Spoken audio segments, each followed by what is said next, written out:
Hello everyone! Today we're gonna watch the final, the grand final of the Smacky Cup 1.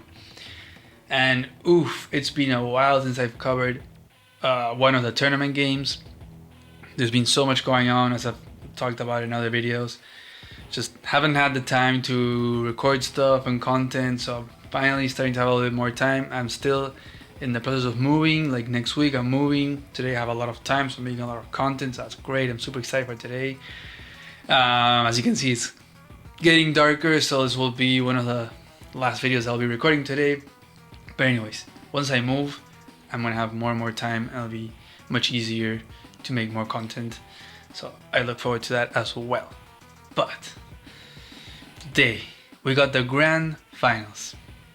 We got two amazing players. The last two players on the first Smacky Cup, which was Fog, it was just Fog. And what a map, what a matchup. Just everything is absolutely amazing.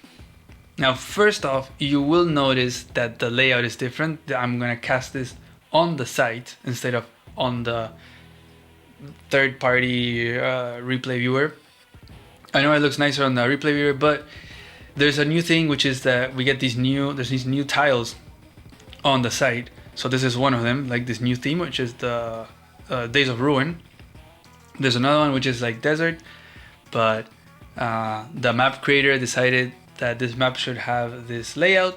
So I thought, what a cool idea to be like this, like kind of wasteland, Days of Ruin kind of map with other stuff that we will get into. But you got this like lander plays, and Fog, it's the finals, two amazing players, and we got like the two biggest bosses, you know, the final bosses of the games, of the campaigns. We got Von Bolt and Sturm, so it's like just very epic thing. So I kind of thought it just went very in theme, and to make it even more epic, to keep it as that, like the Days of Ruin wasteland. You got the two bosses battling it out to see who's the better CO and the better player in this last grand final match of the tournament. So after that whole intro, let's talk a little bit about the map. It is a 3 base 1 airport map. You have your 1 base already in this like big continental land, which is where all of the fighting will take place, and your 2 base is going to be over here in this corner. We also have this airport, and you do start with a lander. And so this lander, you're going to have to bring it and start shipping units from these 2 bases. You have a few places to deploy stuff. You can deploy them over here in these 2 shoals. This is a river, so this stops the lander. I know some of you will probably be confused from these new sea tiles. I know I do. I get confused with the Days of Ruin sea, shoal, and river tiles. But yeah, these are rivers. So these are the only places where the lander can go. So you can drop off here very comfortably, 2 units, two vehicles, Marine infantry here. And probably like the most classic place to drop off. You can go towards this corner and attack the 1 base area, go towards the middle. You could also drop off more over here towards the middle to maybe, again, contest more the middle, but also more towards this side, help out your 1 base against the 2 base attack. Maybe support an HQ rush of some sort. You can also deposit over here, which would be like the most aggressive into this corner, but you can only deposit a vehicle per turn, and then an infantry on this mountain. You can even come and drop all the way over here as well, but you would have to use like these shoals and drop over here to like really help out the 1 base, but it's gonna be awkward for this 1 base to get access to that shoal over there. And another thing is that if you haven't noticed, there is only 1 lander, and I say only because you have 2 bases. And although yes, a lander can move 2 units per turn, it can only move 2 units every 2 turns, because it has to drop off and then it come back. And so you have 2 bases, you're gonna need more transport. So it's gonna be interesting to see when, if for sure they have to build more transport at a certain point, either a black boat, a lander, a T-copter, or 2 T-copters really, because you need to keep that those landings going every single turn. Because if not, you're gonna have a huge unit build up over here, and it's like you're gonna be missing out on a full base production over here. So very important to see what they decide to go in transfers. I have not watched this match at all. I don't even know who wins this match. So it is going to be an absolute surprise for me. This is going to be really interesting and I'm very excited. We have Talos, who is a beast. He's always present in like all of the tournaments. He doesn't play Global League anymore for years now. He only plays tournaments. He's just a tournament player pretty much. And then we have Lillian, who I didn't really know much about this player before, but he beat me in the quarterfinals of this tournament and has after that beaten, I recorded that match so long ago I don't even remember now. But yeah, made it now to the finals. It's Lillian and Talos, two beasts, and it is a tier 1 matchup. So we have Von Bolt against Sturm. I will change the colors of Lillian though. I'll leave Talos with Purple Lightning because he always uses that. Let's go with Amber Blaze for Lillian. So let's move right into the match. So we got Talos in the Purple Lightning, his favorite color. He always uses that color. Okay, wow, I just realized that I was viewing that and doing that whole thing, that intro on Safari. So now I'm moving it over to Google Chrome because it looks a little bit better. So hopefully the change doesn't annoy you too much, but you see I can get the banner thing to just absolutely disappear in a second, which I love. So yeah, hopefully you don't mind that. I won't have to edit that later, but yeah, transitioning using Google Chrome for me works better for watching and playing matches on the site than Safari, because I can add no extensions on Safari, and I don't like that little pop-up that shows up all the time. It just takes so long to go away. It's really annoying. So there you go. We're gonna have both players, of course, rushing that base. We are going to also rush this city right here. So this one base is gonna get the backwards city first. I think it makes sense. If there was maybe a chain over here, then you could maybe justify skipping this one. But it seems like that they're just gonna go for that faster income first. It's gonna be very interesting to see how the fronts develop here, the decisions that they make. Do you open with a recon? Actually, Lillian decides to open with a recon here, which as term I think makes a lot of sense. I think you do want the 3rd infantry here. You usually want like 3 or 4 infantry per base, but that's the cost of a day 3 recon, right? And your Sturm loves those recons. They move so fast. It's just gonna reach here so fast. He's gonna be able to see whatever Talos decides to unload over here. But it is gonna set you behind on captures, because you definitely need 3 infantry here at least, like 1, 2, and 3 for these 3 cities. So, and Talos has not built a vehicle just yet, so we'll see what he wants to do. He can already spot now with his recon. He's able to spot that lander. Doesn't see what it dropped off, but I think you can assume it's just infantry for now.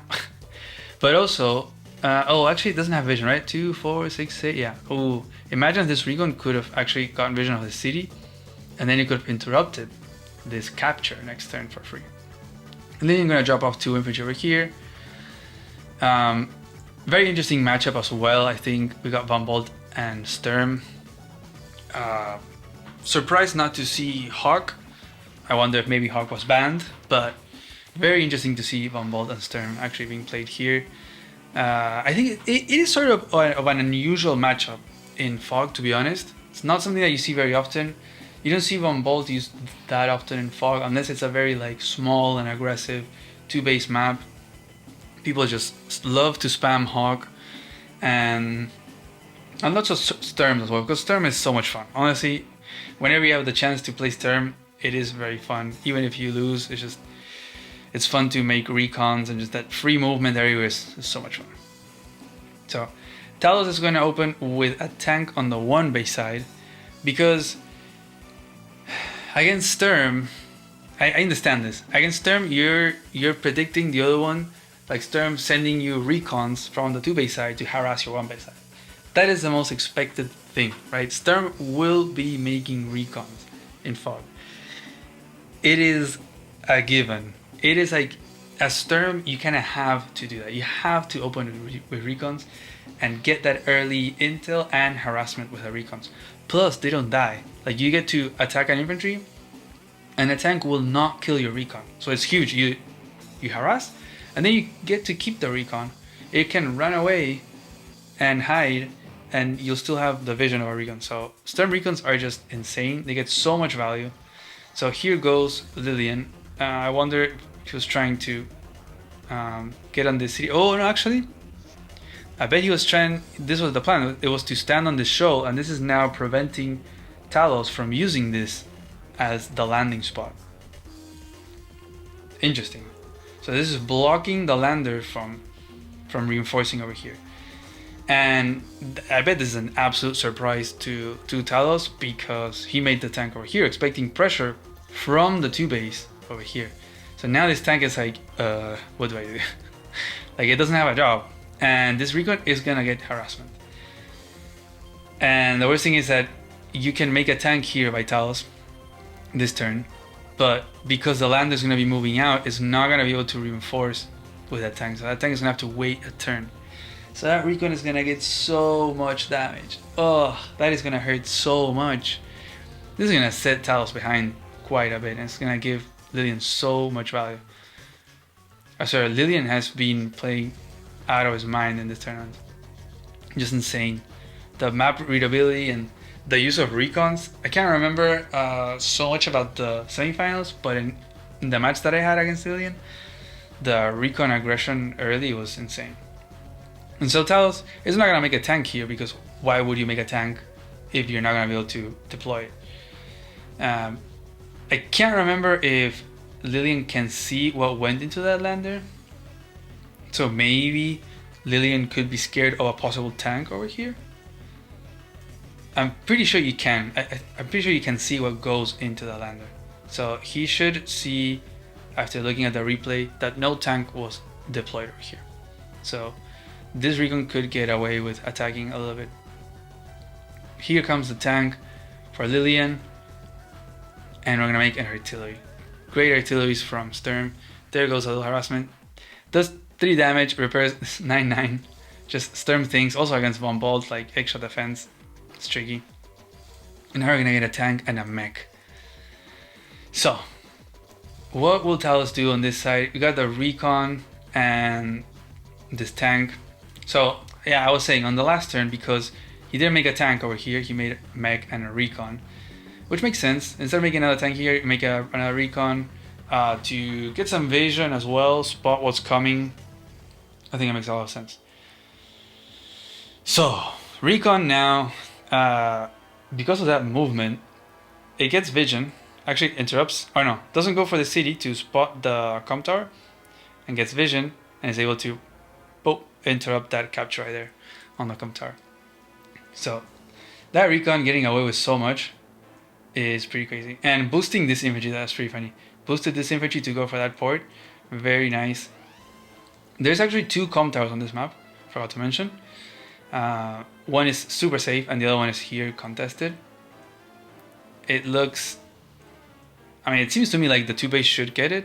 Maybe the 1 base can get it early on, but with this silo as well, this silo tile, it's like the perfect place for the 2 base to completely overwhelm this. So, Mega's gonna stand here. I wonder if this infantry is gonna go over here, and then the tank deploys in the forest. Lillian should not see this. You should not have vision of that tank, so you won't know. And that infantry is gonna step off and get a little attack on that infantry. And it's getting cold, so I'm gonna put a sweater on. Okay, so let's continue with the match. So Talos is now gonna make a tank on the 1 base again. We got 2 tanks on the 1 base. We got the recon sitting on the comm tower, getting vision of this unloading area. But it looks like Lillian is kind of not gonna go for this area anymore. This land has moved over to this side. I guess to pick up some of these infantry, the tank could also reach and then maybe deploy over here on the 1 base side. We'll see. We'll see what the strategy is. I wonder if this recon is going to get another interrupt. But yeah, we'll have to see. So, we're going to get this comm tower. Infantry is going to go get the port. And actually it's going to load a tank and an infantry. this recon is gonna take this out. I'm not gonna go for an interrupt here. Probably knows that now, yes, it would kind of die. Maybe if you attack from here. But very interesting how Sturm is able, as we see a T-copter. So first time that we see a transport being made, Talos definitely needs something. You can start to see how the units are going to start to build up. Like these, you got all these infantry just like sitting there without a job. Like they're done capping. They need someone to bring them to the mainland, as well as these infantry. So interesting how Sturm is being able to get some pressure, get some harassment is what Sturm wants to do. Because in a more late game, I think definitely Von Bolt is better. When you're fighting a Sturm against Von Bolt, I swear it hurts. Because you have less firepower Sturm, and then Von Bolt has extra defense. Like it feels like you're fighting against another Sturm, just a little bit less, but then Von Bolt has extra attack. It's like that 110 really hurts. So it gets really tricky, and you really have to rely on lots of artillery. It becomes very, very tricky. So Talos actually decides not to go for T-Copter because he's gonna make a blackboard. So that is gonna be enough to get those 4 units all the time moving forward. You are going to have a backlog though that is just gonna stay there. So I think eventually you do need a T-Copter to kind of compensate for all this backlog of units. And he's gonna go for this comm tower. And this recon just sneaking here in this little shoal of which Lillian can see, but denying this landing area from Lillian, and at the same time being able to spy on this base pretty much forever now, like until this recon gets dealt with, which doesn't seem like there's any plans of because the lander went over here. So it looks like Lillian is gonna forego this side absolutely. Like, I got these 2 cities and I don't even care about any more. There's only 2 infantry over here, and they're probably gonna go for like these 2 whatever, but just completely ignoring this area. I'm gonna try to be all in over here on the 1 base side. So there we go, both infantry in position to go for these 2 cities.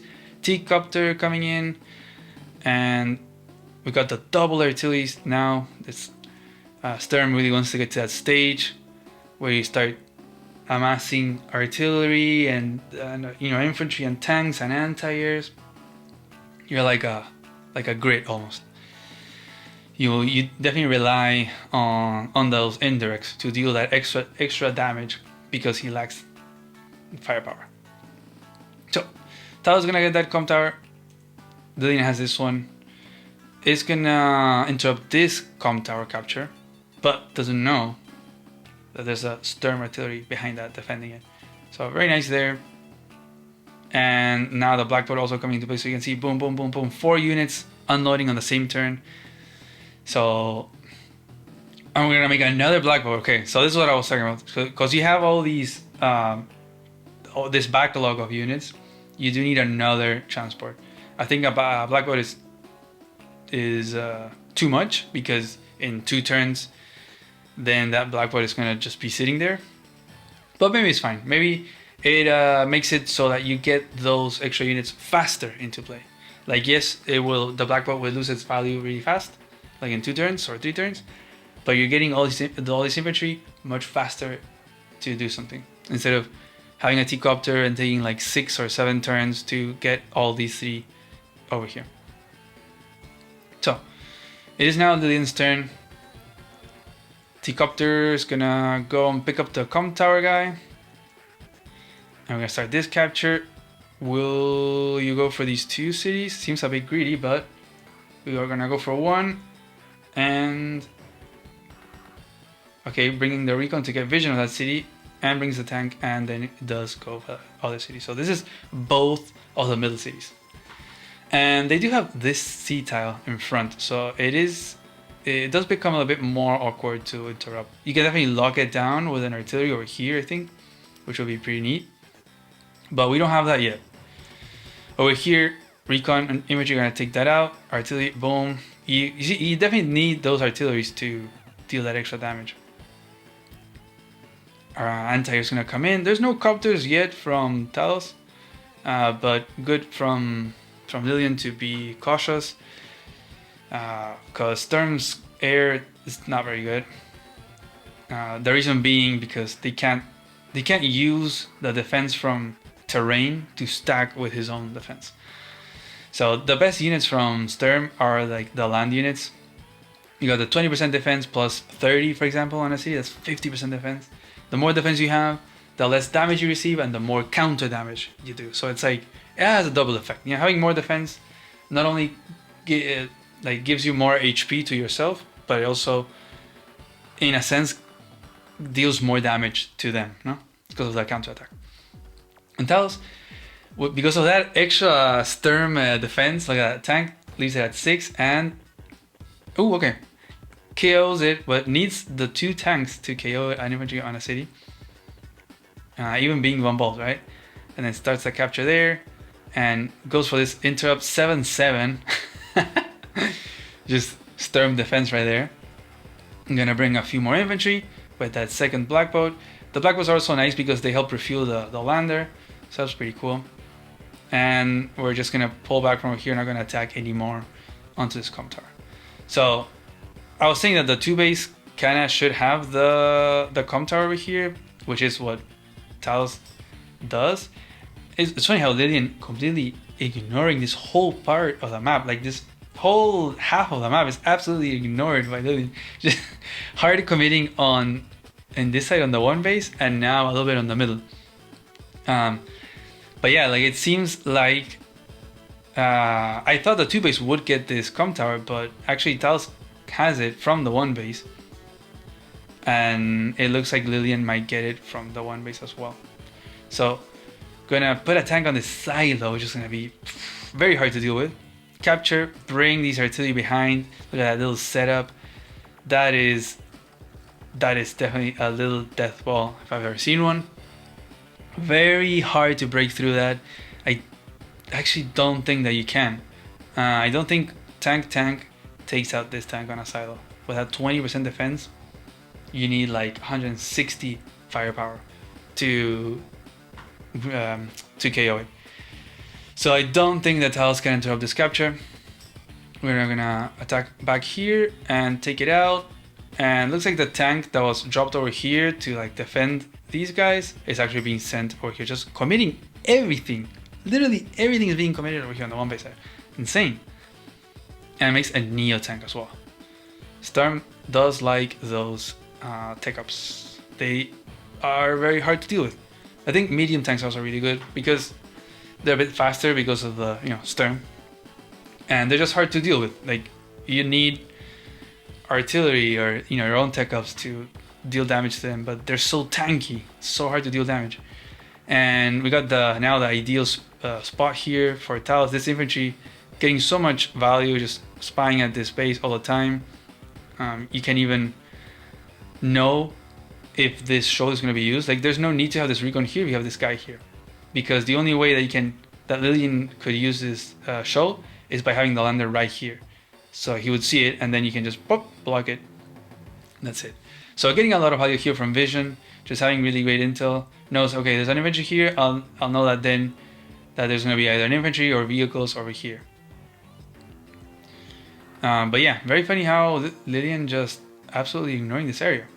And the income is slightly ahead for Talos just because of having this city in the middle and this one right here. So he has this one, which is this one, and so next turn Talos will be 3k ahead and cleans up the little infantry that were left here. Just very interesting how Lilian committing all in over here on the 1 base side. So really wanting to get this com tower. Sturm will get that second com tower. It definitely feels good, Sturm having 2 com towers, because then your firepower is up to 100 instead of 90 or even 80 natural Sturm. So you're actually able to deal more damage and you can get some breakthroughs. You use a power and you get that 110 firepower even. Ooh, it feels good. And it looks like Lilian might pounce in here. Just sending a recon in, maybe get some vision, see whether if it's worth to attack. He did see all of these vehicles attacking over here, so he does know that there's that stuff over there. But it looks like he's just gonna be a little cautious, just gonna position outside of range of this artillery, gonna sit on that city, bring all his artillery, just like locking down. Look at that. Boom, locking down this area where the landers or black boats are unloading. Just trying to take control of this whole area. So even bringing the Neo tank as well, which is in range of this tank, and this anti-air there in range to protect any vehicles from a possible copter. And we're gonna make another T-copter to speed up this shipment of backlogged infantry. And we got we're gonna make a tank anti-air, and I guess he was out of funds. Like there's only 200, so no way of making an infantry here. But it's funny that we're gonna put the infantry on the base,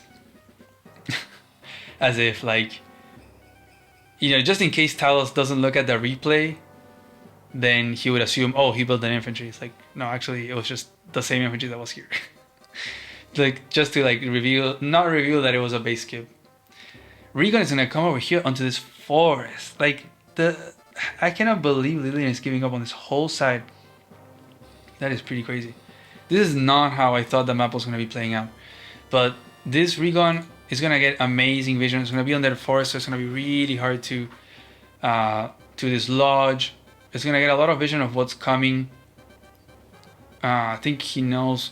Well, it doesn't see the lander, no, but you know that the lander wasn't here. It's not here. I think Talos can very certainly now know that everything is being sent over here. Like, look at this vision. Like, you know there's nothing here. It has to be all here. So you have to be careful. So we're going to take out that recon. We're going to take out that infantry. And probably just, yeah, move back. Set a little defense here. Bring every vehicle that was in the middle. Bring a few more infantry. And I'm gonna make more artillery. And we're gonna bring this artillery over here to maybe like lock down these two shows. Maybe later on I can go over here and try to take out this infantry so it locks down that mountain. We'll see. But we're starting this copter chain by Talos, by Von Bolt. Definitely viable. And Sturm does have to be prepared. You do have to be making those anti-airs, and it's tricky because you want to be making those tanks, infantry, artilleries, even tech-ups, but you do have to, oh, and recons as well, but you have to balance every now and then. You need to pump out some anti-airs because you don't want to get overwhelmed by those copters. And actually, I was gonna go for this capture, which is just impossible for Lillian to interrupt.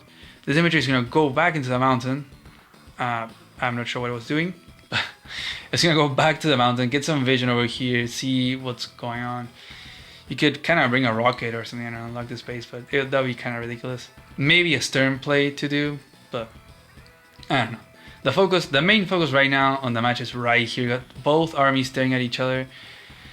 Got the 2 base, 1 airport reinforcing for Talos right here, and Lillian with the 1 base, and these other 2 base with the lander, and just nothing here. Just absolutely leaving this be. Talos could even flip this city next turn with this infantry. You could interrupt the capture with a copter, right, like this. So you need an anti-air. Maybe that's why this anti-air is coming to do that. But yeah, insane. So Lillian needs to get a lot of value from this. This all in on this side, just giving these things for free to Talos. He does need to get a lot of reward on this side.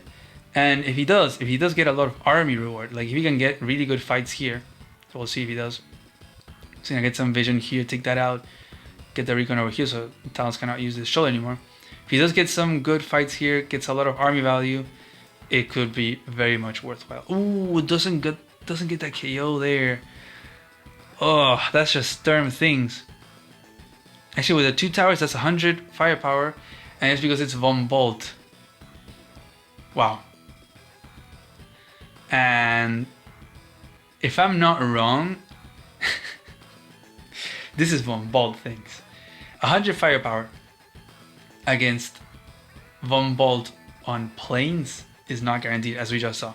But it is it is very likely to get the KO. I'm gonna have to put the thing on screen just to make sure, but actually, wait, I can do it right here. Never mind. So let's do like this, right? It's at 10, and then if it's at 6 or if it's at 5, yeah, it's not guaranteed. Wow. So I'm not sure what are the odds exactly of getting the KO, but oof, that sucks. Now you can't get that. Maybe the new tank would be nice to would have used it to guarantee the double KO there, but it's going to be used to KO that infantry. Going to use a tank to injure an infantry. Oh, and gets the KO. I forget that Sturm can move like that onto the mountain, and it's going to attack that mech. Okay, yeah, I didn't think it was going to KO it, but I guess that's fine because we have another anti-air. Oof. But exposing that anti-air might hurt in a little bit if this copter chain keeps going on. We'll see. And oh no, Lillian gets trapped here. I bet he wanted to drop off over here and like sit something on this city to prevent it from getting captured. That is not gonna be possible now. And Talos could very well just shoot at this T-copter. Next turn. This lander is running out of fuel as well soon. It's gonna have to refuel. But Talos does get this flip over here, putting him at 4k advantage. We got 23 against 19k. Army value is looking good for Talos as well. It's gonna sacrifice that mech. It is kind of a tricky thing, this attack by Lillian. Those Sturm stats are kind of gonna sting. But I think if Talos can kill this anti-air, use the copters to just damage some of the tanks. Okay, there you go. Gonna take out that anti-air and do some nice damage. Even though it's Sturm, it's just the extra firepower from Von Ball. You got the 2 towers of Von Ball, and these are like on low defense terrain as well. So got that extra damage getting in, and yeah, crippling these 3 tanks. Looks like we're gonna shoot at that T-copter. Makes sense, and all these should unload over here, or maybe over here. You bring the artillery? Yeah, okay. Back over here and the artillery over here. Oh, them in the back. Oh, double artillery. Okay, wow. Copter, infantry, infantry, and this infantry is just gonna stay on this mountain forever. And this new tank is scary for sure. That's gonna be hard to deal with no tech ups. It would have to land in range of one of these artilleries, and Lillian is very close to that power. And Sturm power is something not to be overlooked. You can definitely go for a super with Sturm, but doing just the power is also very, very viable. Most people kind of forget about Sturm's power, so they will forget to bait the meteor, and so, I mean,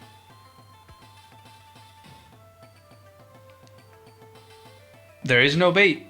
There's no bait in the map. If Lillian can get a power right here, oof, this would be devastating. Oh, he's not gonna go for the... Wow. Oof. Imagine if Lillian would have been able, like, I don't know, maybe sacrifice some tanks onto these copters or something, gets the power and lands here. That would have been absolutely devastating. That would be GG right there, I think. You land the power here and you pick off the injured units, and there's nothing that Talos can do against Neo Tank and all these things. Wow. Oof, what a missed opportunity. I wonder if maybe it wasn't possible to get the power, but oof. Always in hindsight is easier, no? Like, we're watching this with like the lights on pretty much. So it's hard when, you know, for the players, like they can see it, there's fog there, so it's tricky. Talos is gonna now go for this other city, and Lillian did make a copter to probably interrupt this capture. There's an anti-air though, so that copter will get destroyed. And because Lillian pulled back, now Talos can breathe a little bit. The city has not gone flipped or even attempted, so now everything is kind of shifting towards the middle. I'm gonna leave a little of a defense here, just to protect this. I'm gonna make a bomber. The bomber is in response to that Neo tank, and it's a great response. I love bombers. Bombers are great, and they're really good. They're really good at dealing with Neo tanks. So, it's probably the most flexible counter to Neo tanks, because you would counter with artillery, another Neo tank, but the Neo tanks kind of like, you know, stare at each other. The bomber is like, it wants to destroy that Neo tank, and the Neo tank can do nothing to the bomber. So looks like now the fight is going to be shifting towards the middle. Lilian is kind of shifting everything over there. These tanks attacking on these recons. They're not going to be able to... Oh, okay. It says not to interrupt the capture with a copter, and instead attacks the recon. So yeah, everything shifting towards the middle. Abandoning the attack on this front. Wow. And just going to leave this tiny force over here to defend this in case Talos wants to come out and try to flip this com tower. I wonder if Lilian is going to start sending stuff over here and try to reclaim some of the stuff, because that income difference is big, and it's going to keep getting bigger. 24 to 18, that's 6k, and that's from this city right here, and from having the two in the middle. So that's 3 properties that he has, both of them. And now he's also going to get this one. Not for very long, but still, for a few turns, it's going to put him 8k ahead in income. That is insane. Gonna drop some infantry over here. Maybe in the long run, going to plan to slowly try to pressure this com tower. But he is going to attack a little bit over here. Going to clear up that tile to allow the anti-air to kill the copter. Gonna bring all these forces. Gonna deal only 3 damage here, and it's gonna die to this anti-air. But yeah, just gonna bunch up everything over here, bring all these copters, all these artilleries, and the tanks, and the infantry. And the infantry are the slowest ones, you know.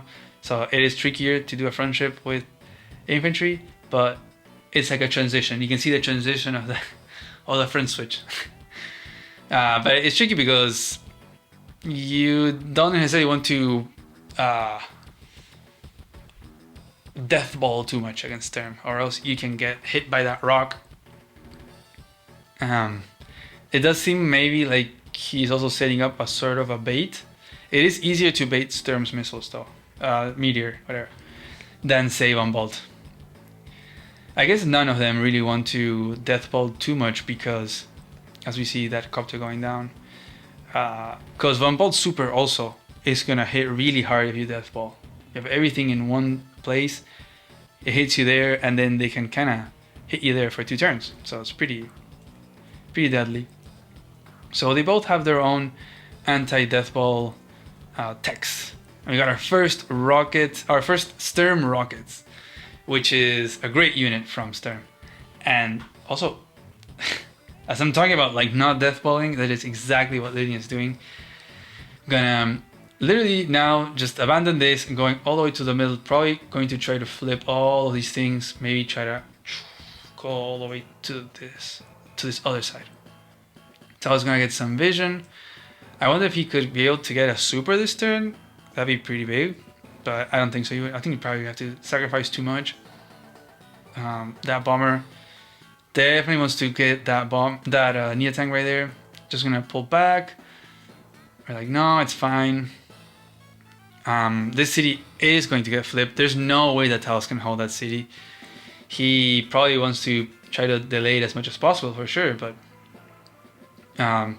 which is still huge. Like, that's 8k income difference, and all these turns of income difference is piling up. You can see the unit value, 200 to 150. Every single turn having more income. 5k, 6k, now 8k. So Lilian really needs to hurry up and flip some cities.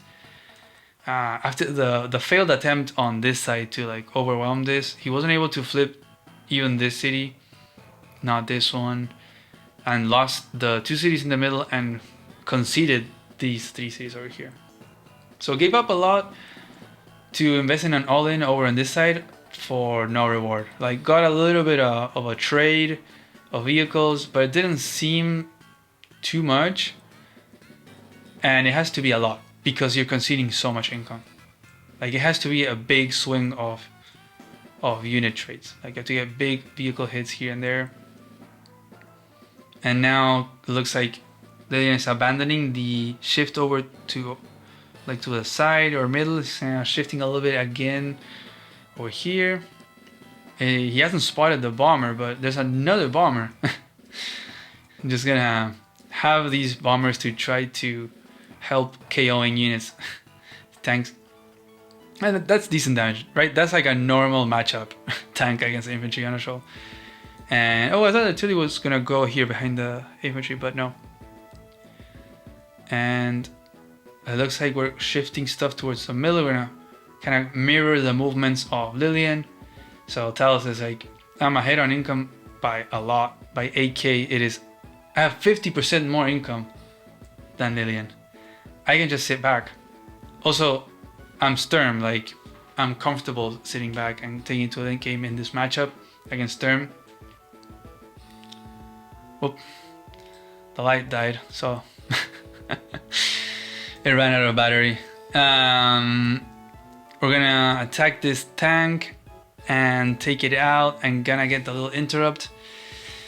So not wanting to let Von Bolt get that triple tower against Sturm, that would be really bad. I'm gonna load up an anti-air and a rocket onto this lander, and yeah, just shifting everything back. The army is going back to the original plan of all-inning on this side, but this is what happens. After all this time that has been gone since abandoning the plan and shifting over here and shifting over here, it's been like, what, 5-6 turns where Talos had way more income. The army value is just racking up every single turn. So at this point, Talos is going to be very comfortable defending now against this army, which is 100% of the army of Lilian. So I think Talos now wants to close out the match. I think gonna poke here a little bit at some infantry, go for this capture, protect it with these artillery. He does see the rockets, so he has to stay away from that. Does have to be careful from a possible meteor hitting, so does have to create a magnet. With all these transports, it shouldn't be too hard. So I think that's probably what he'll try to do, putting these 2 black bolts, maybe the bomber as well. Yeah, leaving the bomber here. So maybe gonna abate it over here, like bomber and double black bolt. What is Lilian gonna do? He needs to bring this match back. Eesh, it is not looking good for Lilian. Talos just doing a really good job. That all in on the one base not really working out for Lilian, but now we have the charge for the super. Where will it land? Boom! Great bait by Talos here. It wrecked that bomber, so it's at 2 HP as a useless bomber. But you love to bait those missiles with transports, because transports, they can be at 1 HP or 10 HP and they will still do their job 100% of the times. It doesn't matter their HP. So they're really great at baiting missiles. So really great job. It only hit these. Oh, I think it actually hit here, so it also damaged this mech. But so really the damage that it did was just damaging a bomber. So it did like 20,000 in value, the damage. But this now means that Talos has the power. Will he use the super? He has it ready, and maybe he doesn't use it. Let's see. He's gonna go in with a recon, get some vision, and ooh, the missile hits right here. Ooh, what a horrible spot for the missile to hit. I think you would have loved it to hit, I don't know, here, but the thing is that the army value is so, like the difference in army value is so big that it doesn't even matter where it hits, it's gonna hurt. Like it's gonna hit somewhere where it's like a third or a half of your most valuable army, and the other half is just gonna die to the overwhelming forces from Talos. And I think this might be the end. I think this is it. All of this is gonna get picked off. Boom, as we get a little bit of a bug here. The rocket is gonna get taken out. Yeah, this is kind of buggy. Fog of war on the side. Watching a replay can get pretty buggy. But yeah, all of those injured units and weighted or stunned units are gonna get picked off. No real answer to this really from Lilian, as everything was positioned very awkwardly and like far away to prevent devastating missiles, although it still was a pretty devastating one. Occupying all of these show tiles as well, so not really comfortable for Lillian to drop off stuff. He can still use this show right here, so dropping off over here. Yeah, there goes the injured bomber.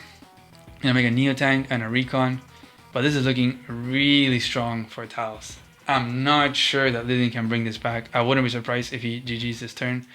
I'm gonna shoot at that tank, and I KO it, and can't take out that recon with a freaking Neo tank. Gonna take out that tank. Gonna sit in that comm tower. Doesn't wanna give it up. So really committing here to prevent that from flipping, and just staying in the game. Just trying to hold on.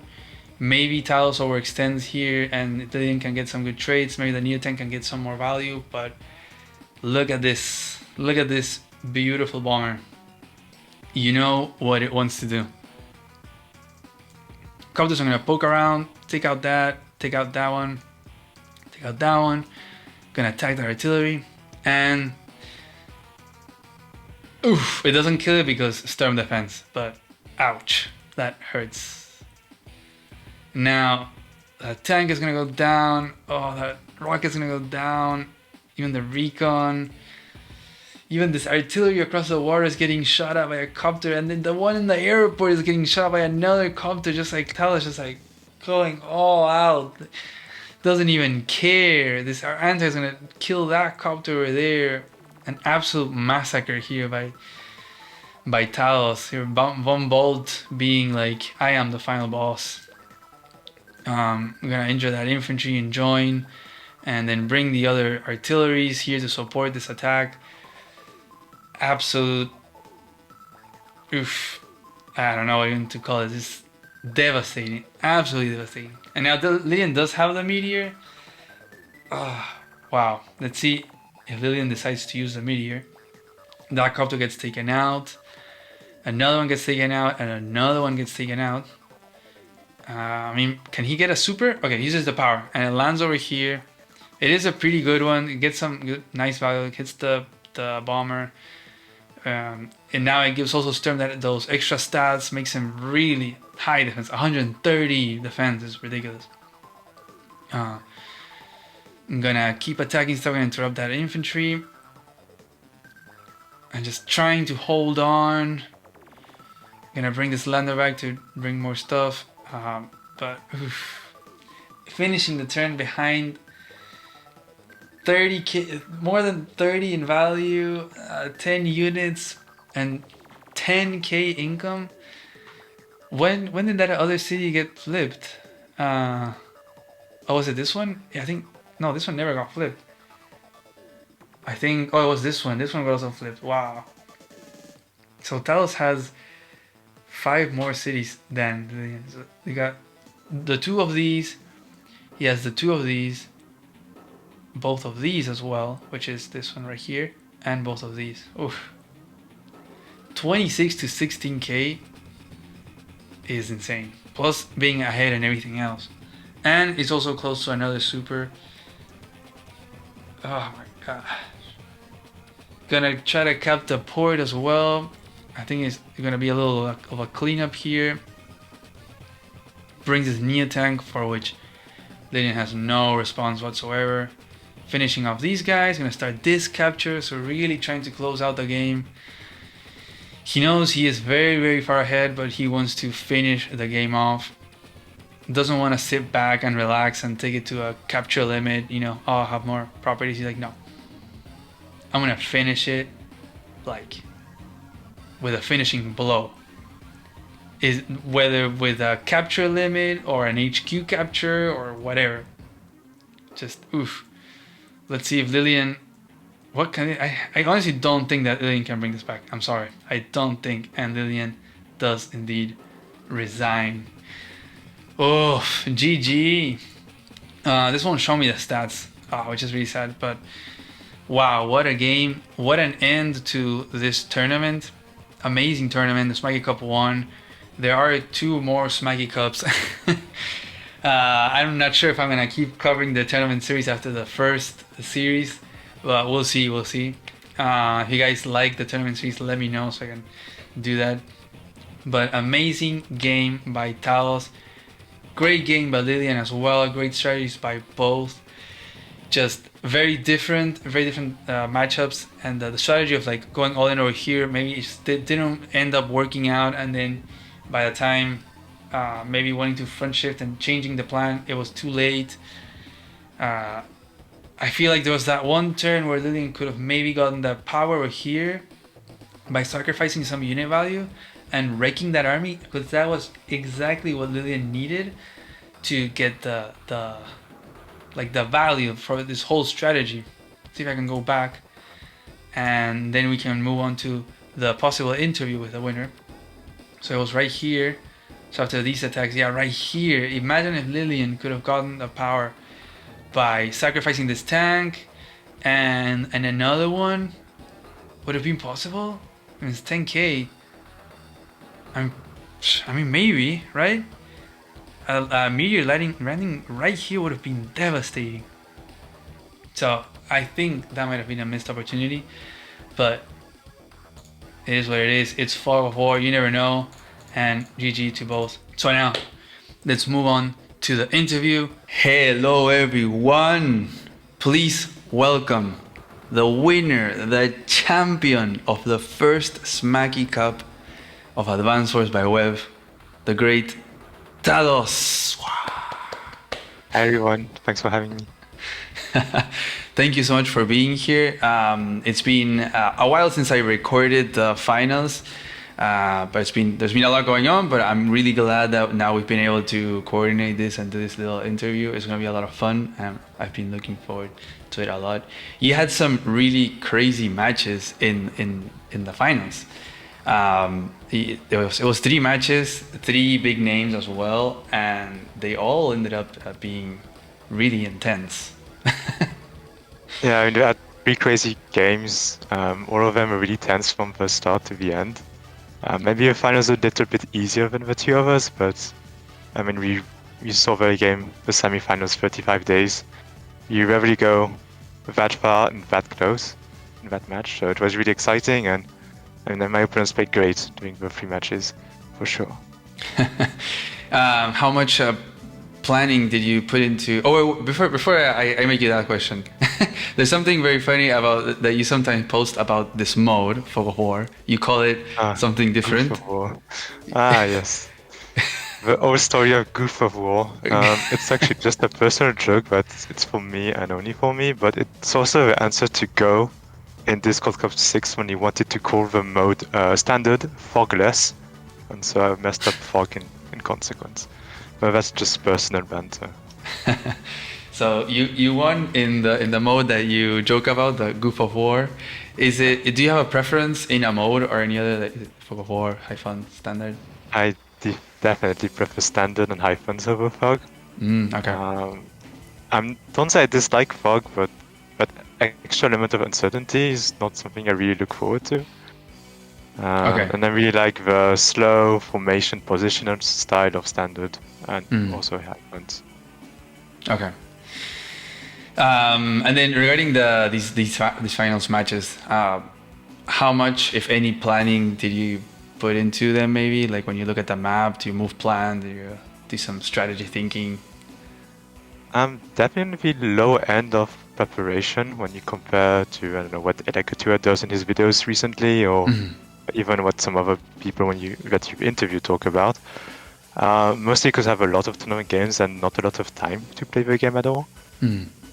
So against Raizo, I just remember seeing like a few early capture routes, understanding where the contested cities were, and then quickly looking at CO picks. And it was a debate between Drake and Andy on that map, and I really like Andy in general.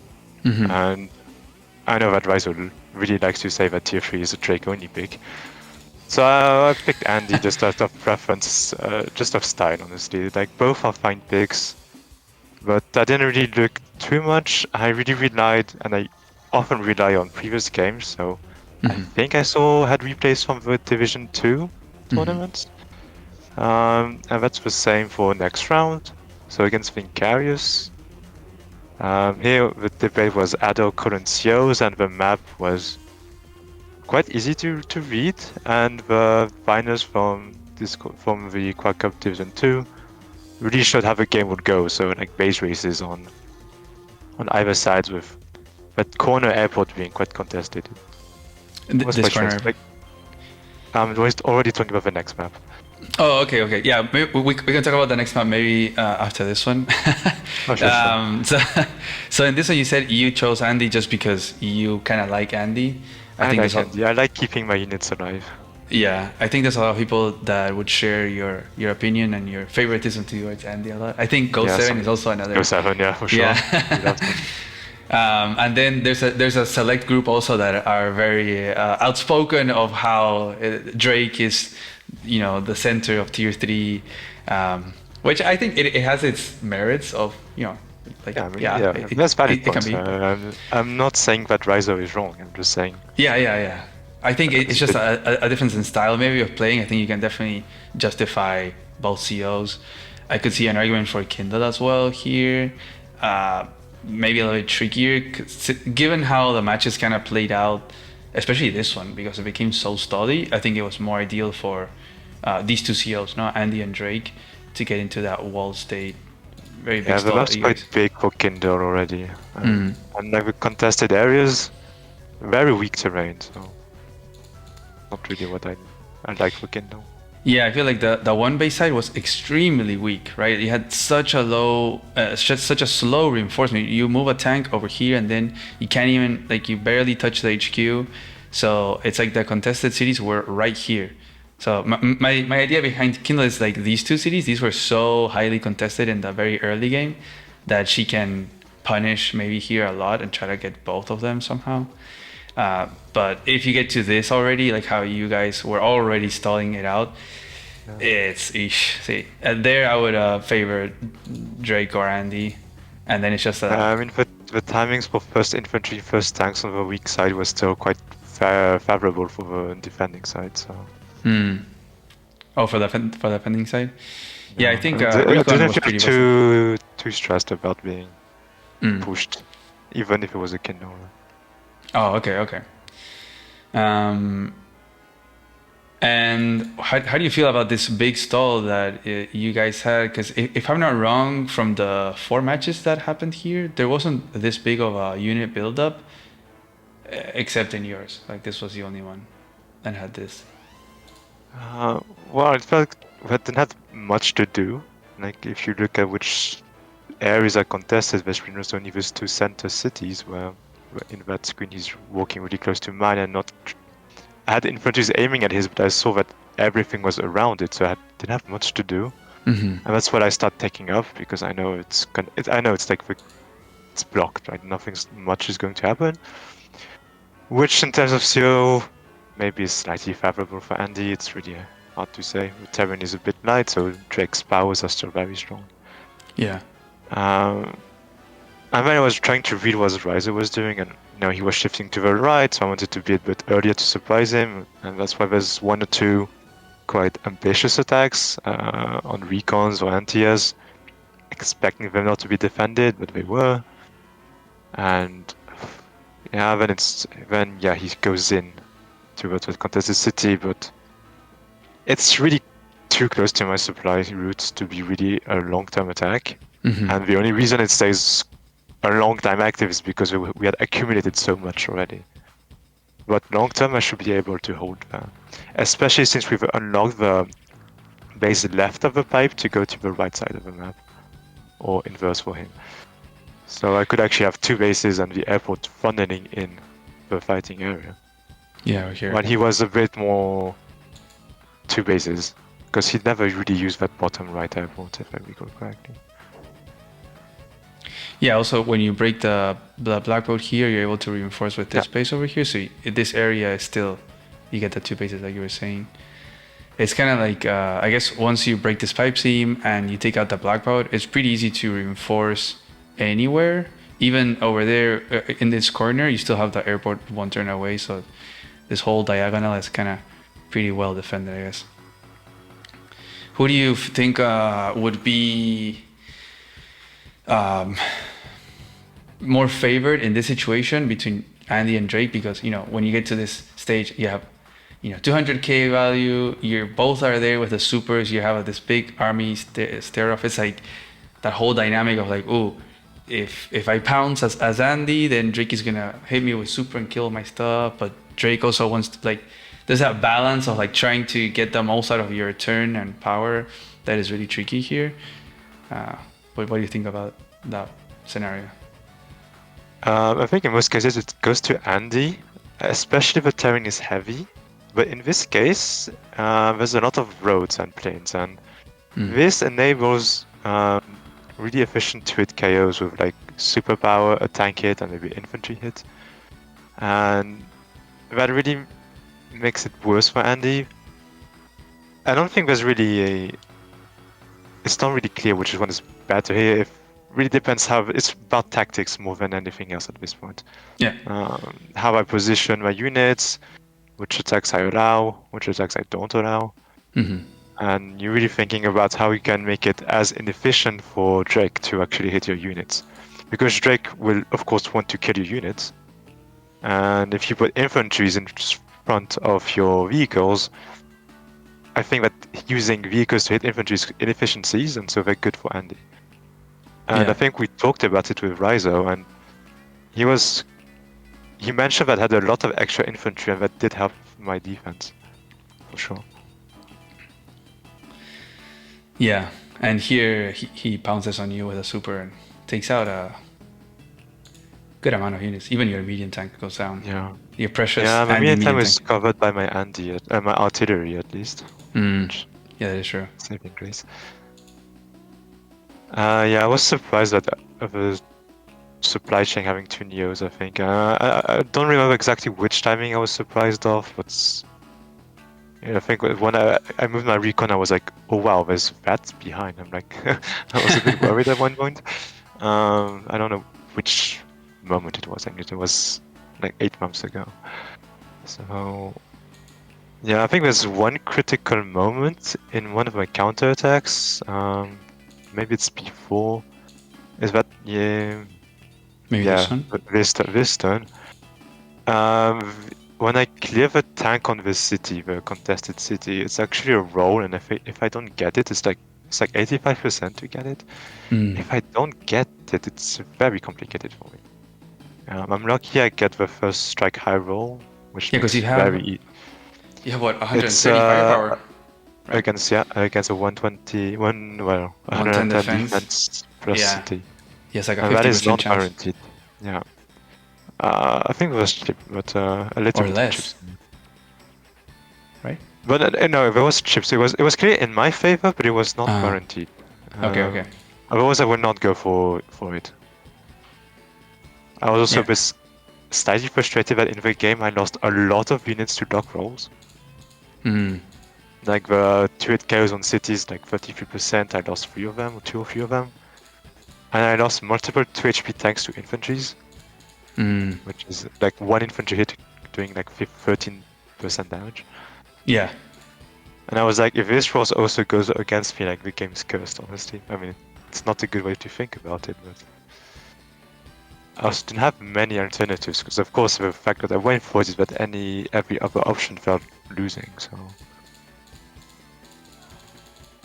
I thought it was interesting how you guys, it's a very classic thing in Fog that you have like the big armies clash in one area, and then you have these like little side fights with infantry, recon, sometimes on artillery. Like you try to invest as little as possible, but trying to sneak property, because sometimes the big battle doesn't flip anything.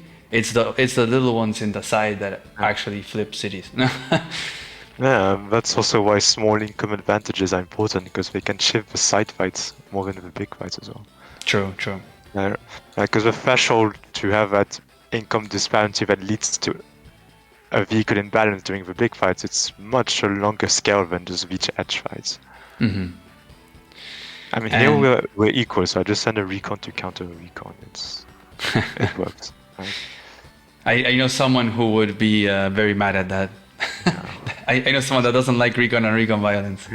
Yeah, D-Just. I know D-Just disagrees. Yeah, he tends to get very heated on that. But I think it's fine. Recon and recon is fine. You get to neutralize it. Definitely fine.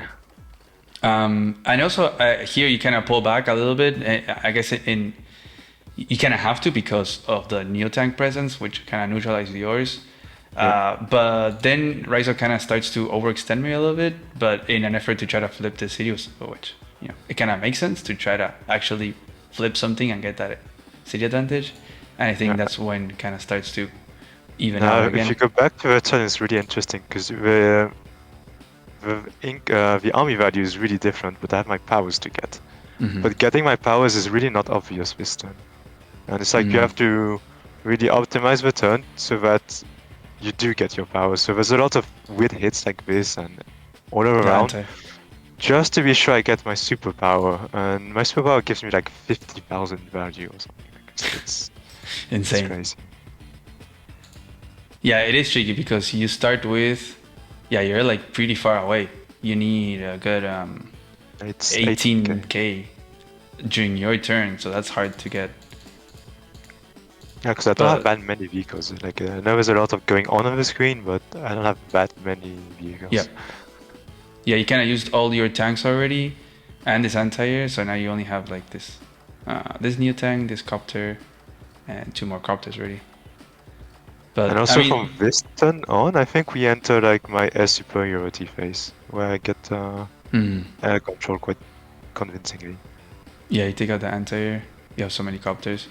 And that's what Andy really wants to, and Drake is like, no. So you start pumping out lots of anti-airs. Really hard for Drake to deal with those Andy copters with his own copters. It's just a pretty bad trade. Yeah. They just don't die. The first copter build from the right is just coming on the side of the map right now. And yeah, the end of his turn is also, I think it was a moment you pointed out in the video, where I don't deny the capture of a city, but I go for just a higher tactical advantage. So I noticed that my left B-copter could go around and free up the attack on the artillery with the last copter. It's really like, I believe I had like strong enough of a tactical advantage to just like let it go and capture it back. Yeah. I agree it's risky, but high risk, high reward. Yeah, we still have time. It's play 20. Yeah, you have like 15 more days. Yeah, that's sometimes a really important decision to make. You either go for the bigger tactical play and have just more army value, but letting go of the property. I guess if you only had like a few days left, then maybe you would go for the interrupt. You are even income, so it's kind of, you still need to make a difference somehow. So I mean, that's really interesting. You can see that the information I have on his army is quite precise. I mean, I see the 3 damage artilleries, there's 2 neo tanks, and there's nothing else. Yeah. And I know there's nothing else because the only things behind are the supply chains. There's no like hoarding units, so everything's active. So like I know there's this, and there's maybe like 2 vehicles behind it. And right. That's what it is. So I think considering this and just my huge vehicle advantage, I think it's correct to do so. And I think he goes for my neo tank. Yeah, which are two artilleries, and that leads to a resignation right after. These 2 artilleries are like I mean, out of fuel. Drake, yeah. I remember having issues on movement at one point too. Like just parking on cities just to get a little bit of fuel for some units. Yeah. I mean, I guess it's kind of crazy to see a resign when you have 2 new. Well, this one is going to disappear next turn, but you still have this 1 new tank. You could argue it's an early resign because I mean I don't have any significant advantage yet, and even like unit count, unit value. Yeah, it's gonna shift after this turn, but yeah, he could play on, he could not play on. I think both are reasonable. I think if you look at the light vehicles, that's where you realize the advantage that you had, because you have 1, 2, 3, 4, 5 copters, you have 1, 2, 3, 4 tanks, 2 artilleries, a recon, and an anti-air. So you have a good amount, like 10 light vehicles, and he has these two and this recon maybe that are just brand new, and then there's more coming. So really at a disadvantage. Like he has a neo tank, but just having more units, you have more just tactical local plays. advantage. Local advantage. Yeah, for sure. So I guess in that sense, it's a fair resign. But it's just kind of funny to see that he got the property advantage by flipping this property and then decided to resign. But I think it's fair. I think he kind of saw the writing on the wall that what was gonna happen. That was a good match. Yeah, it was really like I was really happy to see Uzbek Nation because I was like sweating. That's I mean, it was Ricer's a not really easy. good player. He's a really good Yeah. fog player. So Yeah, and he's actually the only fog specialist that I yeah, met during my whole tournament. So he did not let down. That's for sure. yeah. Any last thoughts on this match before we move on to the next one? Not really. I mean, it's been a long time since I've looked at the replay, so I Okay. think we got most of it. Yeah. Probably somebody could have a better in-depth review of the map itself, but I did not do that at the time, and I forgot if I did. And this is also a very different map as well. Very interesting how the infantry and megs had a lot of importance because they had such a fast reinforcement. I can't remember. I think you guys make a few megs here. Yeah, we are very symmetric at the start. It does remind me of a round one map of the groups where it was also like an infantry only base. And Yeah. it felt quite similar. What do you think of of that one, the round one map, the Frozen Fire map? I thought it was fine. I mean, I think it was actually quite balanced. I don't think it was any like significant advantage. It was a very interesting, very different, no, from your normal fog maps. Yeah, I mean, it was semi-focused. You also had the recon at the start, looking over the bases. And you had that rather central airport, which could IV HQ bombers. Yeah. And with Sammy in the game, that means like some weird-ass dynamics. Yeah. But yeah, I mean, of course it's round one, so I'm seeded, so I have usually relatively weaker opponents. Yeah. So I was not too worried about that much and how it went. Yeah. And here, yeah, I guess you're right. There is a little bit of that similarity in that you got these bases so close. So I feel like the two base is super strong here because of that reason. You have this back base, which is faster with the tanks. And then this one is really fast with infantry, like literally 2 turns to interrupt the city capture. And most of the games, well, I guess there was only 2, but the other one was like a really all-in push from the 2 base onto the 1 base. They even went like full-on like base kill. But you guys didn't go for that approach. You kind of stopped somewhere here, and then there was a shift. Well, that's what I wanted to go for because yes, the other match went for it. The finals of the Division 2 also went for base trains. Okay. And if I remember the game correctly, I was going for it, and then I got like flagged, let's say, and then I had to turtle. Because yeah. I think I get a very good advantage out of the early middle game on the left side, where I pretty much win the artillery. Like I get a 1 vehicle advantage across the map. And I felt like, okay, I could go for the top left-hand corner airport. Yeah. And then go for the base, but that's during my transitions that I made some mistakes and he could get back in. You had the mech conga line. Yeah.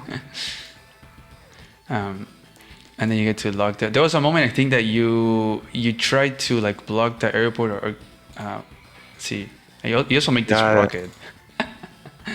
Yeah, so the rocket to like lock down these properties, probably these 2. Yeah, especially the left one. Yeah, next to the recon. This one. I mean, it's a great defensive tool for forest. Very easy to protect from the B-copters. And also, you're thinking about what happens if he goes for my airport in the corner. and with that mountain tile next to it, it's not really enjoyable to defend. So I Yeah, mean, no, it for has sure. quite some versatility, and we'll see the rocket go quite sightseeing during the match. But initially, it was to defend. I mean, as soon as I shoot with it, this initiates his front shift, right? Yeah, when So you I should turtle also up have read this in. and then Like I shoot now, and then he starts shifting. do you regret this rocket purchase, or do you think it was good to hold on the fort here? I think it's fine. I think the mistake is what I do with my Barrel on the left, with the mechs and everything. Though to keep attacking over here and not seeing that the front No, switch. the center, like the mech that is over the green city. Over here? The city I'm trying to capture there. Yeah, around Vision, I should not be fighting there. Mm. Because Yeah, that this one. goes into the, well, front shift idea, and also have some helicopters that are surprisingly vulnerable, and he actually chops one off with his anti. I think Yeah. next, yeah, here this turn. Like Yeah, I should this. not have entered this position. Like it's a mistake somewhere. Yeah, this the front switch caught you a little bit off guard, maybe, or maybe Yeah, you just got a little bit too greedy in trying to yeah, a mix of flip both. something. Yeah. This match was really interesting as well. Honestly, I think it was also interesting that you guys both went with movement power COs, like Adder and Cole, but instead of being both Adder or both Cole, you both had one-on-one. So, what was maybe your thought process of Cole? I guess there was a lot of roads, but not for Adder. Well, once again, it's a lot of roads in the areas you want to fight in, which matters for Cole. And Mm. I was expecting fights between that pair of cities and the one base. And it's where I think Cole is a bit advantage over Adder. Um, but Adder's always good. I mean, there's nothing wrong picking Adder here. Yeah, especially with the fast infantry, right, and mechs. I think you guys made a really good use out of that, and double airport as well. Yeah, and if the game had followed towards like collapsing on the corner airports, it's also a lot of roads there. So. True. I mean, Yeah. with the game plan I had in mind, I think Cole matches my ideas. But I do suffer from the extra cost of powers in this game. We have to use superpowers and I have no charge afterwards. It's very difficult. And your rocket is here on an expedition. It didn't get to shoot at anything, I think. Yeah, it won't shoot much. Because the only turn where it's like possibly exposed, I do like an inversion of units. Like, do I put my tank or my infantry on the left or right arm, and I just missed, like, unfortunately, but the wrong order. But I couldn't know what was in the fog, so Oof. Yeah. it's much later. It's much later when it dies, but You go for a big here, attack here. yeah, when it's on the HQ, Vincaris just positions all his vehicles out of the range and all his air units in range, which is of course efficient. So it never shoots. Boom, boom, Yeah. boom. Even what did you take out? Oh, the anti on the city. Boom. Yeah, that This was was what the great. idea of getting the anti-airs, but there's a lot of helicopters left though. Yeah, there's three, and this one as well. This was like a fight for the air superiority. And oh, I remember now. This was really funny because then both of yours bombers are like untouchable, and they start like flying around each other because there's no Yeah. anti-airs. So they just Yeah, start and shooting. Vincaris is trying to trap my units around, so I have to like make some openings to get my bomber out and everything. Yeah, that's really funny. And here the rocket doesn't shoot, but I It guess has it could nothing only to shoot at but- like very Yeah. low value stuff. So yeah, poor rocket. It makes you wonder if I could have kept it, honestly. I think with the Neo tank and the recon in range, not really. But it's a great piece to defend my cities, pretty much.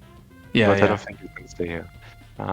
If you look quickly about, there's like a 9 HP recon that can reach, and that's just so efficient already.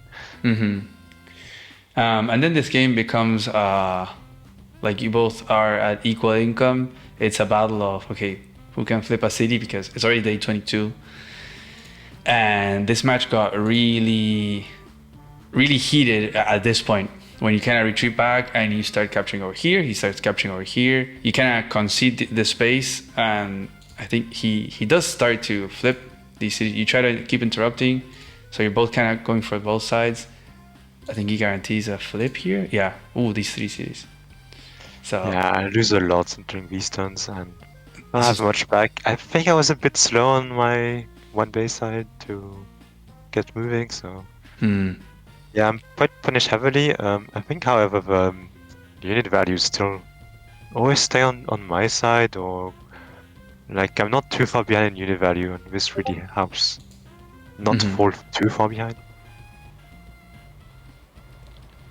And I have also a very funny composition of 2 fighters, 2 bombers. It's quite rare to see that.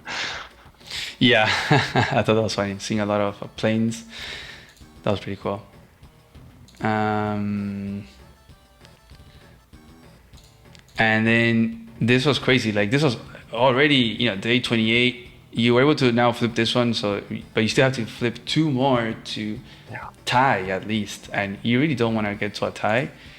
You want to get to the victory, and then you both battle it out. And it got to a point where Vincarious was just like throwing everything to stop the captures, to stop you from getting a tie. But there was some crazy tactical plays here, which was a lot of fun and very sacrificial from Vincarious' part. Yeah, and maybe you were kind of like inviting it, right? I mean, this is, with all the information I had, was like my best attempt to make sure that there's one thing that can go wrong in this position. Is that the anti-air on the right, with power, hits my infantry. That's the only thing that makes me lose. With the power, it kills this infantry? It does, brings it down to 2, I think, and that's low enough.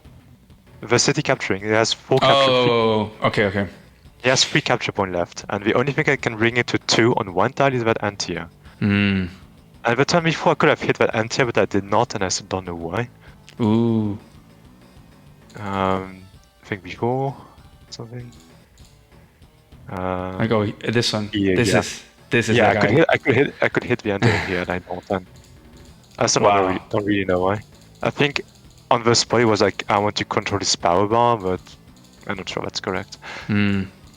I mean, yeah, it's very hard to predict that. Yeah, that is to that fortress, which, well, there's no way to get the 2 tiles adjacent to my city, so you have only 1 tile that can be unlocked, and you don't want to be unlocked without the use of the anti-air. And that's what I managed to do.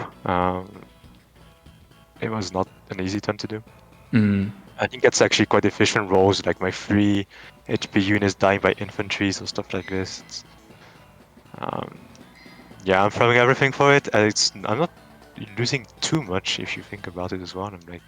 I'm sacrificing maybe 2 to 3 light vehicles for that city. Which means I'm not that off for the next turn where it matters for the tiebreakers, I guess. So yeah, that kill on the artillery is nice. Yeah, he still needed a few more units to break through, I guess. That's the tricky part. Yeah, one of the battle counters was overworked, I think. And I mean, you can only get both tiles, that's for sure. But you could get 1, but without the anti-air. Yeah.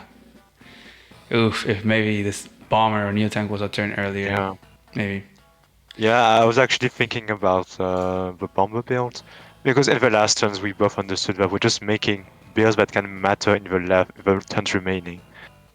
So that's why you see a second rocket on my side, that's why I expected bombers. Because at this point you're not gonna make a mech,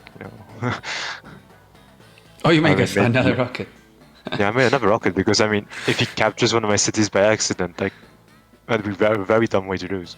Yeah, you put the anti-air here, you put this, like, you're making sure. You even have this guy to have vision of the city. Yeah, well, I guess you don't need vision. Always have it. Yeah, true. But I mean, I have no other build that can impact the position other than the rocket, pretty much, so. And the last turn is, it's cleaning up. I'm still thinking my turns to do them correctly. Because of course the tiebreaker's coming at this point.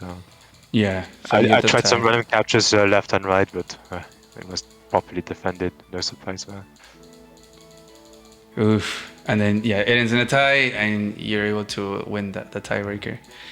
It ends in a tie, but I have unit count advantage, army value advantage. Yeah. Like I feel quite good at that position. I mean, next time I will not lose that many units. Mm-hmm. And with stabilize, I also have a rocket, which is a good unit to capture cities, honestly. So Yeah. Yeah, like in his turn, he wouldn't be able to attack much of your stuff without getting like this fighter is able to cover everything this copter can attack, pretty much. I'll just be losing infantry at the center Yeah, exactly.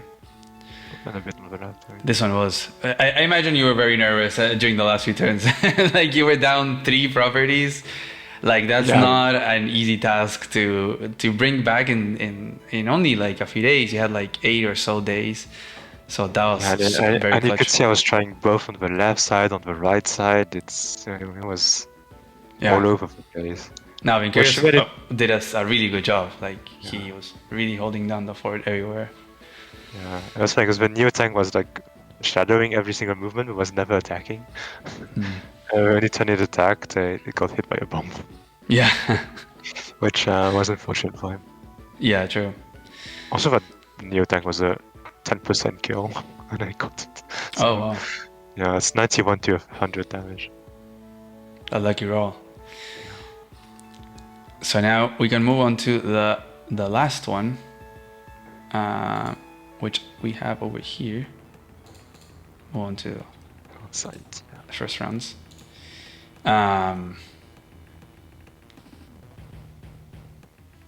And Yeah, this one Lulu looks pretty Lagoon. good. Quite a peculiar map.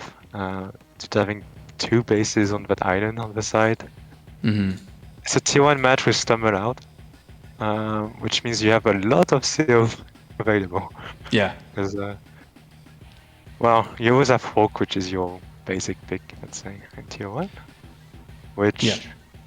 in some places, Von Bolt can replace him if there's a lot of fighting, which I expect in this map. Javier in this map with the two towers on the sides. Yeah. Banned. No, I mean it's not banned. It's just like extremely volatile. But Like wait, if he was, Javier? But Javier is banned. He's banned, right? With oh two yeah, towers. the center tower. So yeah, he was banned. So of course you should play it. Sorry, my bad on that one. And you have Sasha, Mhm. which when you have island bases, is not great because you can't really pump out that many vehicles because you have to pump infantries in first. Mm.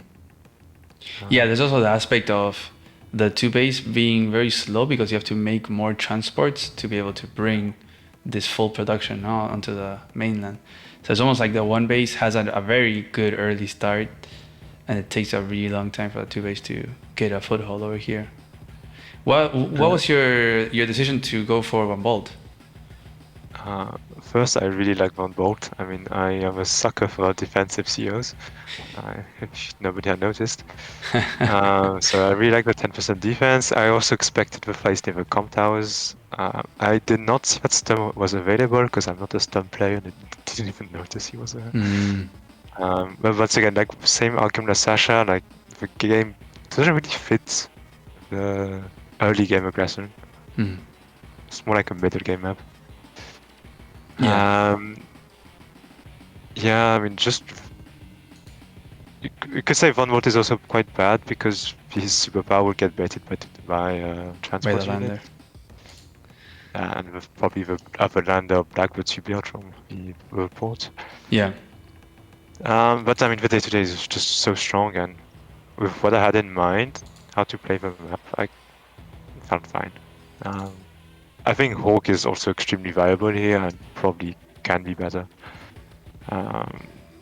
Because if one player decides really to focus on one side, then it stalls out. Hawk's Yeah. What was your maybe your approach for this one?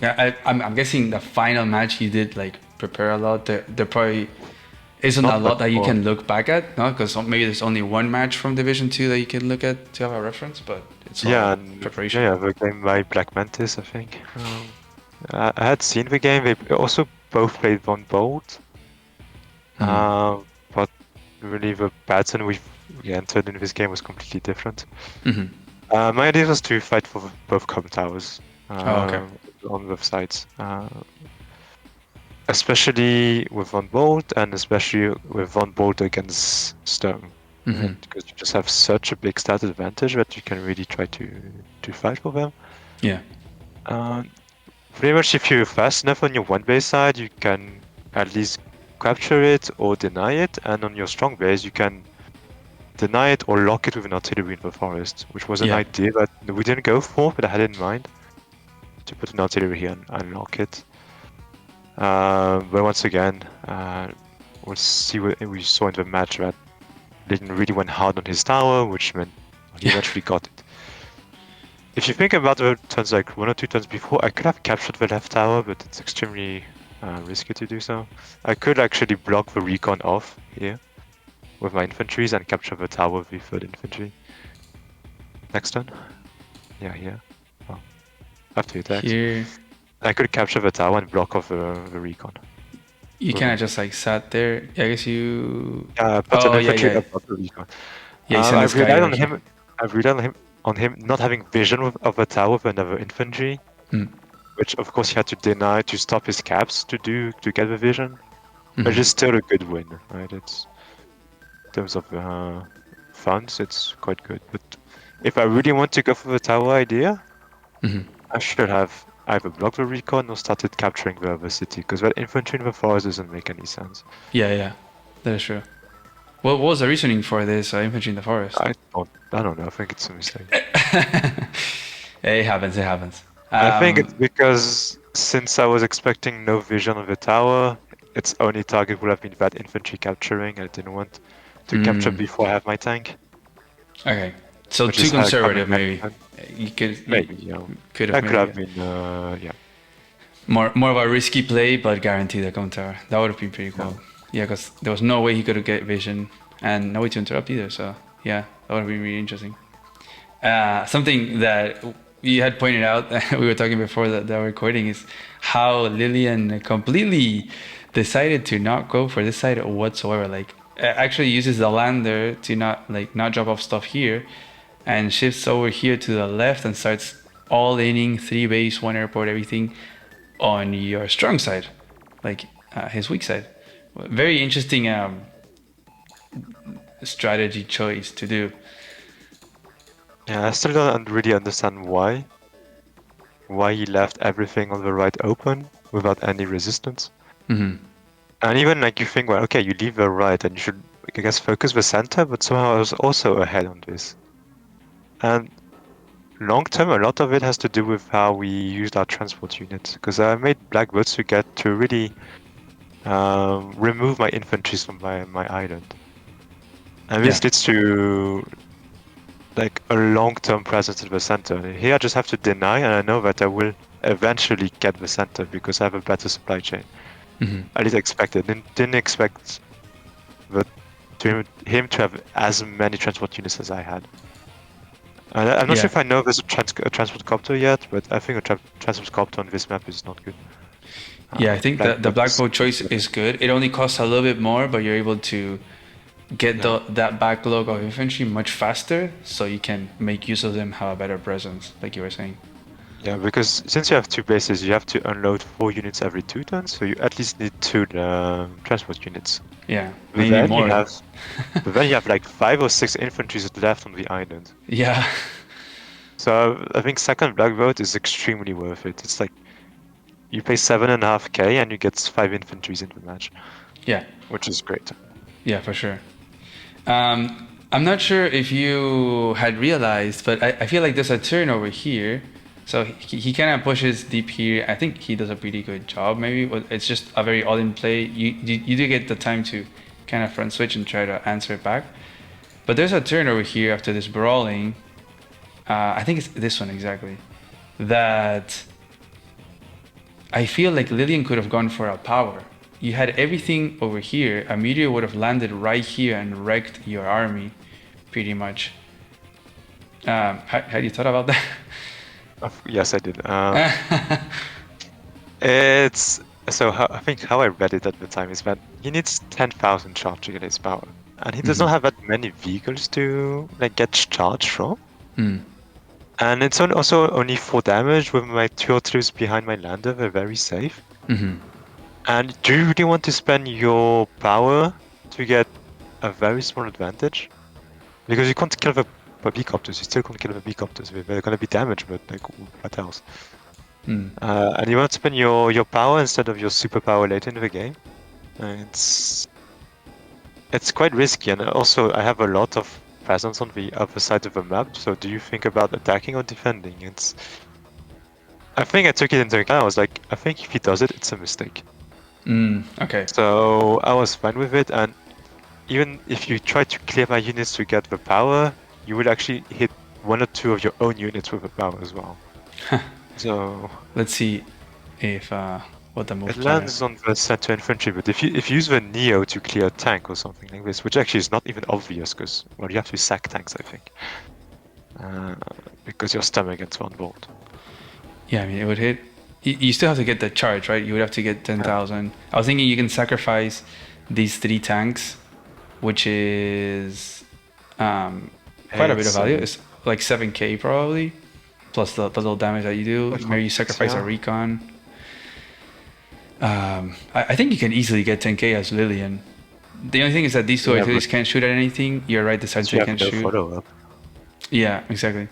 Like it's But in my mind, it was like, okay, if he's gonna all in so much on the left side, he kind of has to like go all the way in. Like you have to all in really and try yeah. to. But there's only 1 city to get in the worst case, so I'm fine with it. Yeah, um, yeah, for sure. I think maybe the approach here was wrong and kind of conceded too much space to you, because then your income difference just started racking up so much. There's no way for Lillian to come back at this point. No. Like I was like, as I said, like it was the smoothest game by far in my whole tournament, I think. Mm. Because I mean, not only had the cities, I had perfect information Yeah. like of the match. Like with my 2 recons in the deep forest in the middle game, like I knew everything that I Yeah. needed to know. You knew everything here. Like you had this guy in the mountain. You had a recon over here. You could see like what he was making or dropping. Yeah. Yeah, your intel was like perfect. You had like 70% of information of the map, and he had like 50 or less. Huge difference. And you're really suffering from the one bolt defense and some lack of offense in some positions where you can't clear units in forest against one bolt. Yeah, this matchup is very very interesting. Sturm really has to like use that extra movement really early to try to battle Von Bolt, and it has to make even more use of artillery. I feel like because it's really hard for Sturm to deal with Von Bolt's units, like tank on tank. Von Bolt is so strong.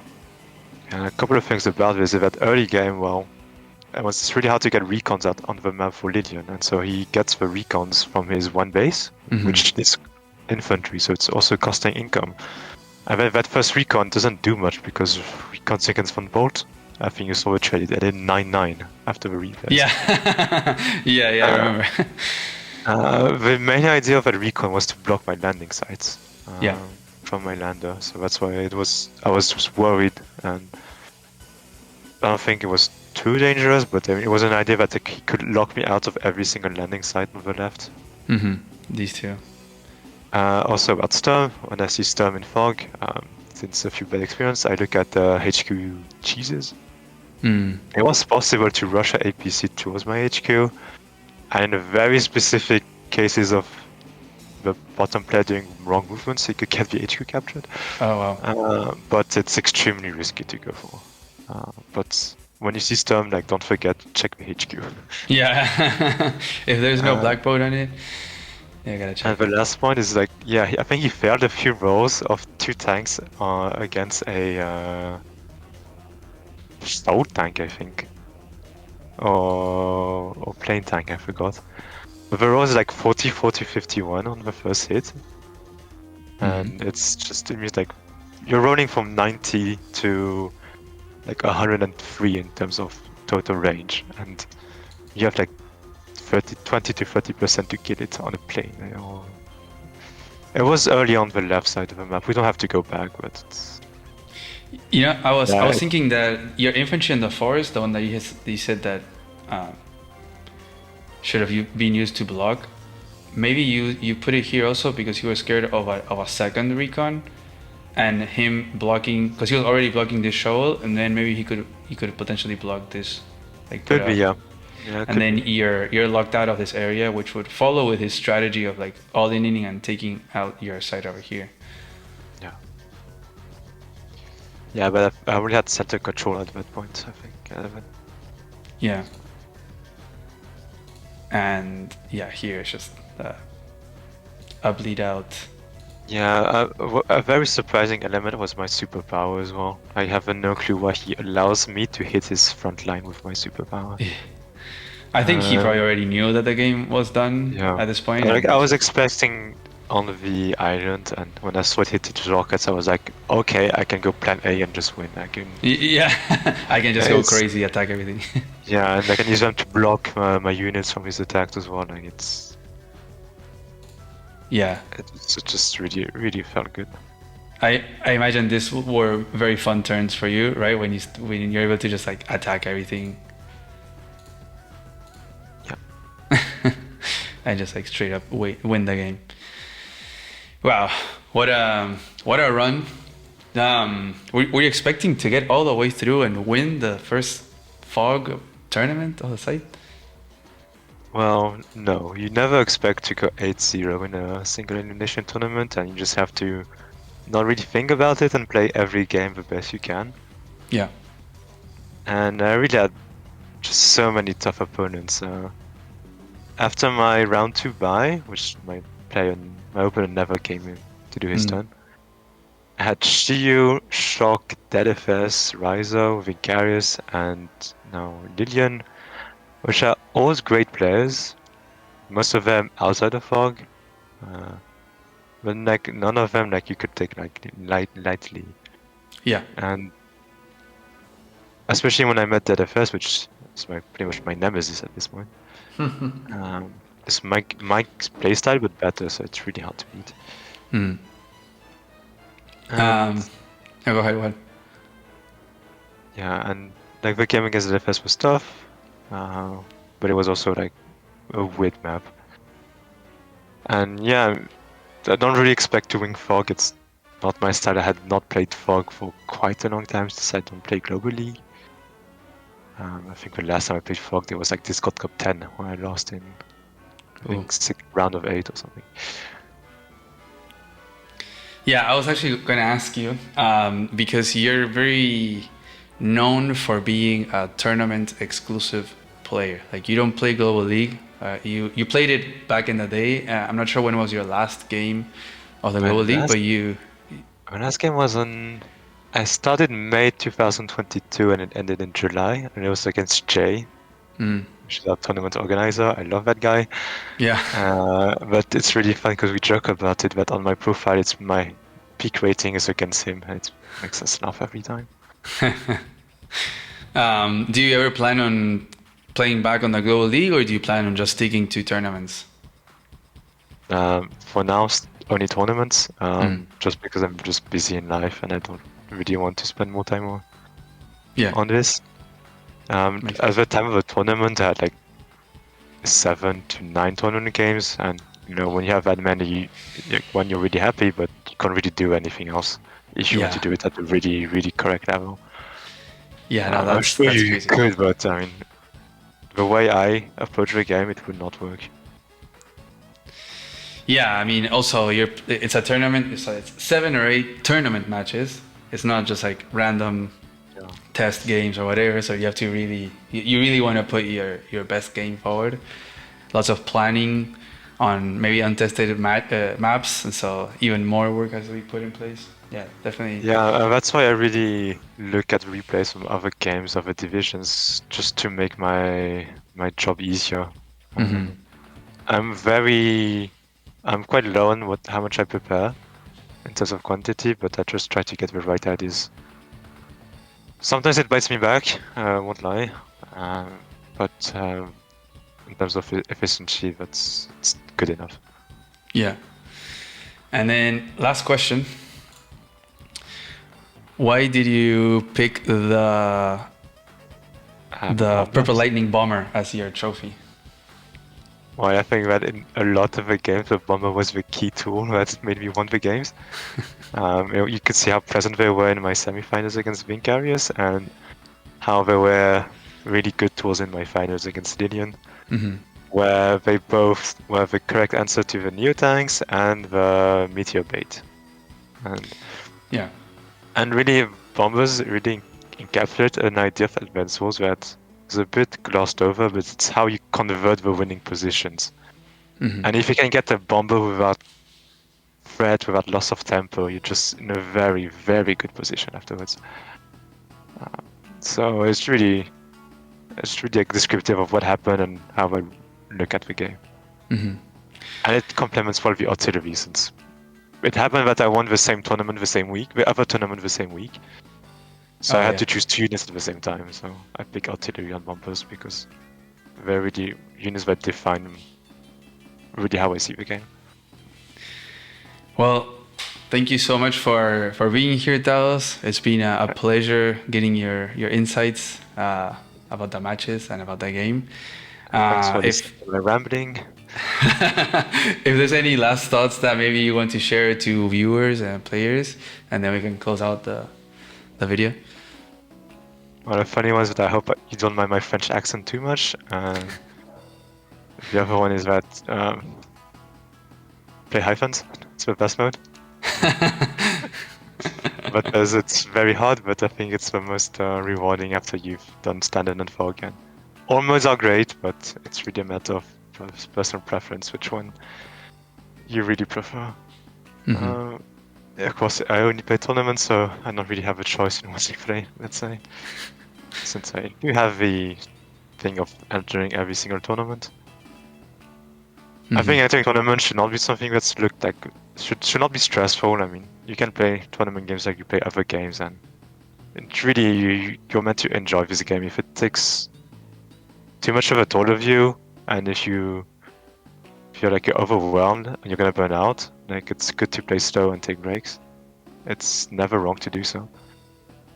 And if we give you a lot of time on the tournament timers and the Global League timers, it's there for a reason, and we can always discuss how to change them towards a better behavior, towards a better behavior of the community. I mean, there's recent debates in the Global League timers, for example, which are fair. About max, what is it, max turn time or something? Max increment. But I mean, I will always think that this is just a hobby, a game, and if you want to take it slow and the game allows you to take it slow, you can't be really penalized for it. And like for my life, I could not play much faster because some nights you're not there, you're working, you're tired, and you can't do it. And if you have too much, well, one crazy fact about me is I never really took a break since 2021. Wow. Like whether it is burnout or just like a break. And that's just due because I have a good balance towards the game. And like if you want to reach high level, I mean, yes, you can play a lot. This is fine, but if you really want to be very precise, low amounts of games and a good balance is, I think, more efficient. Very true. Well, thank you so much again for being here. Thanks. Enjoyed it. Thanks everyone for watching. I hope you enjoyed this. And bye-bye. Bye, thank you.